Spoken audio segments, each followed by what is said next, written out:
اس لیے کہ امت کا حق ہے کہ کثرت سے نبی پاک کا ذکر کرے، اور اسی ذکر کا ایک پہلو بڑا وہ یہ ہے کہ اپنے محبوب پر کھل کے درود و سلام پڑھے، کھل کے درود و سلام پڑھے، صبح و شام اس کی زبان پر درود کا نغمہ جاری رہے۔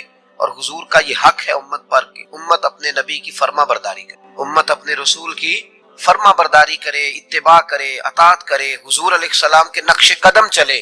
اور پھر 5ویں نمبر پر امت کی ذمہ داری ہے کہ امت نبی پاک کے دین کی تبلیغ کرے۔ دین کی مسواک کرنا سنت ہے نا جی، پتھر کھانا بھی سنت، پتھر کھانا بھی یہ بھی سنت ہے۔ نبی پاک صلی اللہ تعالی علیہ وآلہ وسلم کی محفل میلاد میں ذکر مصطفیٰ کرنا بھی سنت ہے۔ اچھا پھر مزے کی بات دیکھیں، اشتہار لگانا جو ہے نا، اشتہار، یہ تو بدعت حسنہ ہے، اور دروازہ کھٹکھٹا کے کسی کو محفل کی دعوت دینا یہ میرے محبوب علیہ السلام کی عین سنت سے ثابت ہے۔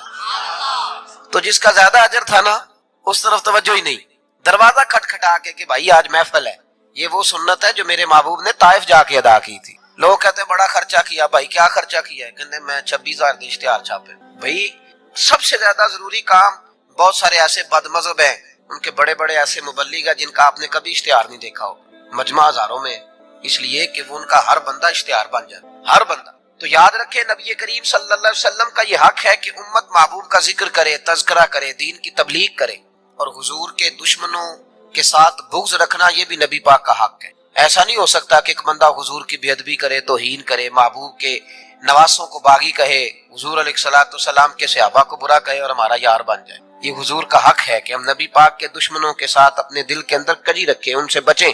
میری باتوں کی سمجھ آ رہی ہے میرے بھائیوں؟ یہ حقوق ہیں جو ہم نے نبی پاک علیہ السلام کے حق ادا کرنے، اور جس سے محبوب کو محبت ہے اس سے محبت کرنا بھی ہماری ذمہ داری ہے۔ حضرت مجدد الفسانی رحمۃ اللہ علیہ فرماتے ہیں کہ میں نا گھر میں ختم شریف پڑھتا تھا، اصالِ ثواب کرتا تھا، تو میں بہت سارے صحابہ کا نام لیتا، اہل بیت کا نام لیتا، اصالِ ثواب کرتا، صرف سیدہ عائشہ کا نام نہیں لیتا۔ کہتے مجھے نبی پاک صلی اللہ علیہ وسلم خواب میں، اور سرکار نے فرمایا شیخ احمد تجھے پتہ ہے نا میں اکثر کھانا عائشہ کے دسترخوان پہ کھاتا ہوں، تو اس کا ذکر ہی نہیں کرتا۔ تو ہر اس شخص سے جس سے محبوب نے محبت کی، ہر اس شخص سے محبت کرنا یہ نبی پاک کے حقوق میں شامل ہے۔ سب سے پہلی بات یہ کہ امت محبوب پہ ایمان لائے۔ کس طرح ایمان لائے؟ کہ جو حضور کہہ دے امت سمجھ جائے کہ اسی میں میری بہتری، امت مان جائے آنکھیں بند کر کے۔ غیر مشروط اطاعت ہے ہی صرف نبی پاک کی، اس میں کوئی شرط نہ لگائے، مانے اور دل سے مانے۔ یہ نہ کہے کہ یہ کیسے ہو سکتا ہے مولوی صاحب، آپ کہہ تو صحیح رہے ہیں پر دنیا بڑی دور چلی گئی ہے، وہ دنیا داری بھی کرنی پڑتی ہے،